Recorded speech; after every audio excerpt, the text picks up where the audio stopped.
modern science, and I'm going to use the word knows, that there's this giant constellation of genetic and epigenetic and environmental factors that lead to autism.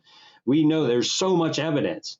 But what happens is that giant cloud of factors affects how you metabolize acetaminophen. So what happens is that almost everybody gets exposed to acetaminophen now, but only the susceptible children and babies and fetuses are the ones that have neurodevelopmental injury. So it's super important that what modern science knows about autism is all true, and it's part of the picture, because you still need a trigger. And you say, well, how do you know that, William? Well, we're going to go through it. There's no way to explain the observations. And this is how science works, right? Is you take all the observations you can collect and see what makes sense. And that's what we're going to do.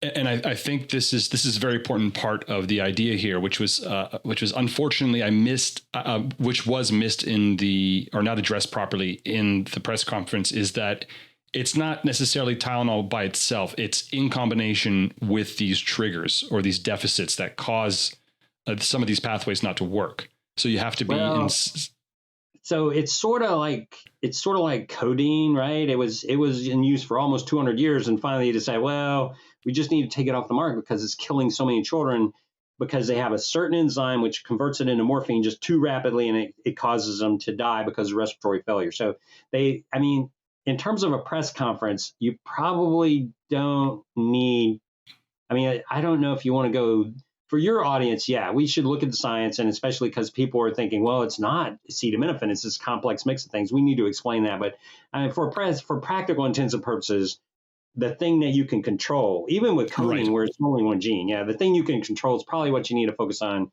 in a press conference, I think. But I think you're right. But it's the word susceptibility that you've used a couple of times, which I think shouldn't be overlooked. Yeah, every time we write a sentence about acetaminophen causing autism, we include acetaminophen exposure in susceptible babies and children induces many, if not most, cases of autism.